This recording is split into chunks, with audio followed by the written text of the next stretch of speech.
दिल्ली में एक कॉलेज में विश्व बंधु भारत पर कार्यक्रम के दौरान विदेश मंत्री एस जयशंकर ने एक बार फिर पीओके पर बयान दिया। उन्होंने कहा कि पीओके के संबंध में मैं बस इतना ही कह सकता हूं कि संसद में एक प्रस्ताव है और देश की हर राजनीतिक पार्टी ये सुनिश्चित करने के लिए प्रतिबद्ध है कि पीओके जो भारत का हिस्सा है वो देश को वापस मिल जाए। इससे पहले भी जयशंकर ने ओडिशा के कटक में एक कार्यक्रम के दौरान कहा था कि पीओके कभी भी भारत से बाहर नहीं रहा है। उन्होंने धारा 370 का हवाला देते हुए कहा कि जब हमने इसे हटा दिया तो लोगों को इसे स्वीकार करना होगा। हमने 370 को खत्म कर दिया। अब लोग जानते हैं कि पीओके भी महत्वपूर्ण है। About POK, I'll answer that very directly. Look, forget I will come to POK for a moment. Take even 370. People just assume 370 cannot be changed, and that this is something we just have to accept, because the politics of the day had driven it very deeply into public consciousness. Now we see, once we change it, then the entire ground situation changes.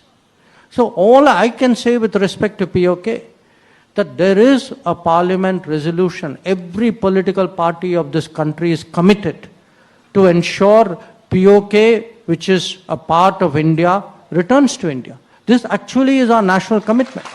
But I do want to say one thing.